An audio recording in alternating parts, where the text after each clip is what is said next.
তৃণমূলের গলার কাঁটা অবাঙালি ভোট।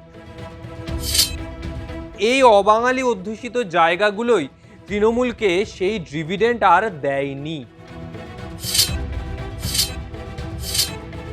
কেন নির্বাচনের সময় এই অবাঙালি হিন্দু ভোটারদের আবার ভোট ব্যাংক হিসাবে টার্গেট করছে তৃণমূল হোক বা বিজেপি? ভোট ব্যাংক অত্যন্ত গুরুত্বপূর্ণ বিষয় নির্বাচনে জেতার জন্য, আর এই ভোট ব্যাংক কোনোভাবেই হাতছাড়া করতে চায় না কোনো রাজনৈতিক শিবিরই। রাজ্যে দোরগোড়ায় বিধানসভা নির্বাচন।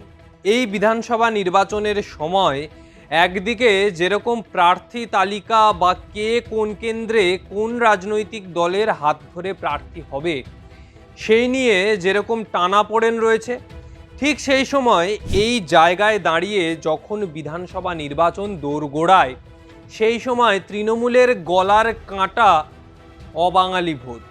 কেন বলছি এই কথা? আজকে সেই বিষয় নিয়েই দাদা দিদির রাজনীতিতে আলোচনা করব। আপনারা সঙ্গে থাকুন এবং বিস্তারিত আলোচনাটা শুনুন। যখন 2016 সাল বা 2021 সালের বিধানসভা নির্বাচন হয়েছে, ঠিক সেই সময় এই অবাঙালি হিন্দু ভোটই তৃণমূলের ভোট ব্যাংকে ব্যাপক ডিভিডেন্ড দিয়েছিল, বা বলা যায় ব্যাপক মার্জিনের লিড তুলে দিয়েছিল এই ভোট ব্যাংকই। কিন্তু যখন 21 পরবর্তী সময় 2024-এর লোকসভা নির্বাচন হলো, ঠিক সেই সময় এই অবাঙালি অধ্যুষিত জায়গাগুলোই তৃণমূলকে সেই ডিভিডেন্ড আর দেয়নি।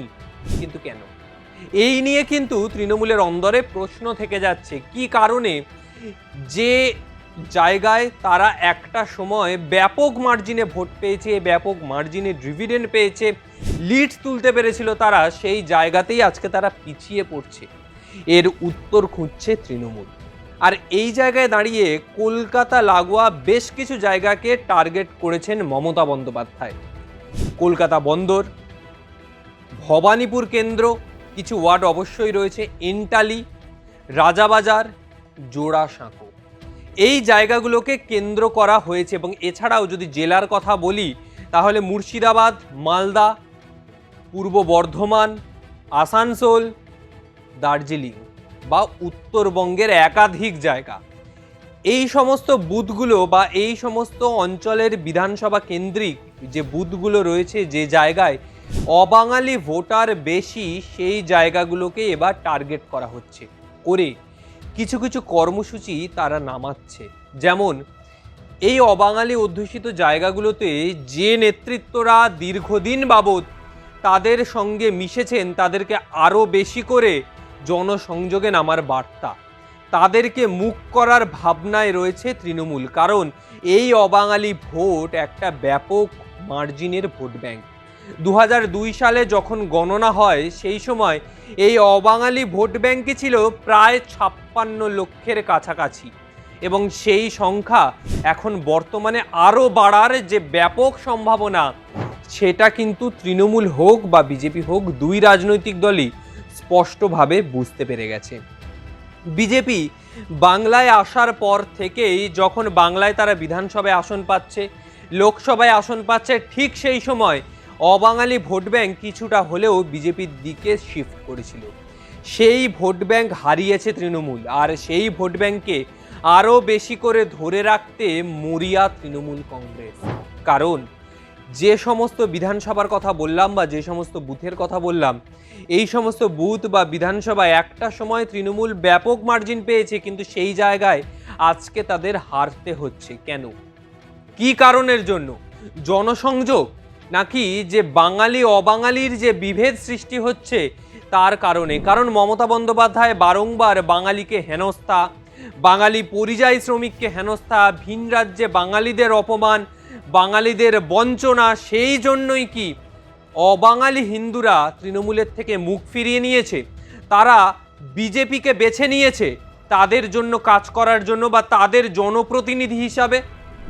এই প্রশ্ন কিন্তু থাকছে। এবং এরই পাশাপাশি একদিকে যেরকম এই অবাঙালি অধ্যুষিত জায়গায় তৃণমূল ভোট ব্যাংক হারাচ্ছে, ঠিক সেরকমই এই যে কর্মসূচি, তার মধ্যেও থাকছে যে আবাসন কেন্দ্রিক বুথ।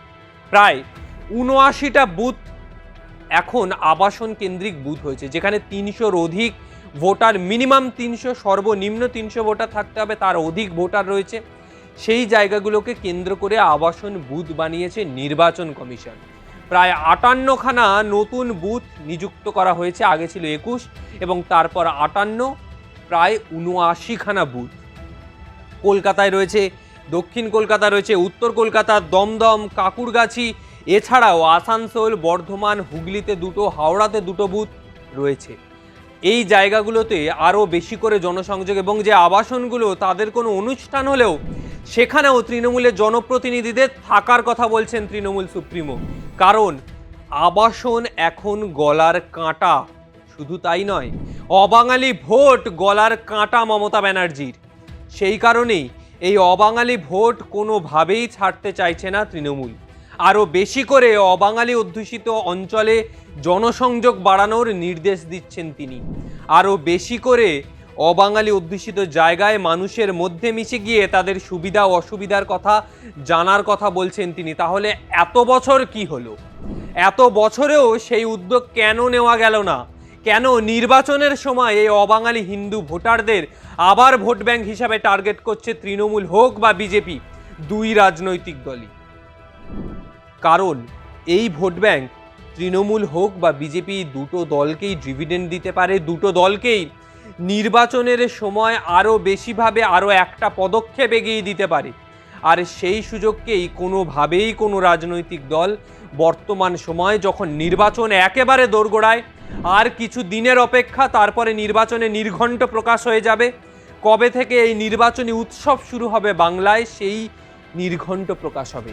আর সেই সময় দাঁড়িয়েই এই উদ্যোগ বা এই কর্মসূচি নিচ্ছে তৃণমূল কংগ্রেস। একদিকে যখন এসআইআর নিয়ে, ভোটারদের অধিকার রক্ষা নিয়ে মুখ্যমন্ত্রী যখন যুব কংগ্রেসের নেত্রী, তখন রাইটার্স অভিযান করেছিলেন। আবার মুখ্যমন্ত্রী যখন তৃণমূল নেত্রী, তৃণমূল সুপ্রিমো, বাংলার মুখ্যমন্ত্রী, তখন তিনি ধর্মতলায় বসছেন ধর্নায় এই এসআইআরের প্রতিবাদে। কারণ ভোট ব্যাংক অত্যন্ত গুরুত্বপূর্ণ বিষয় নির্বাচনে জেতার জন্য। আর এই ভোট ব্যাংক কোনোভাবেই হাতছাড়া করতে চায় না কোনো রাজনৈতিক শিবিরই। আজকের মতো বিদায় নিচ্ছি। ভিডিওটা ভালো লাগলে অবশ্যই লাইক, কমেন্ট করবেন, চ্যানেলটি সাবস্ক্রাইব করবেন, আপনার মন্তব্য জানাবেন। বিধানসভা সংক্রান্ত আরও বিভিন্ন খবর, আরও বিভিন্ন খুঁটিনাটি বিষয় নিয়ে আলোচনা নিয়ে আসবো আপনাদের সামনে। আজকের মতো বিদায় নিলাম, নমস্কার।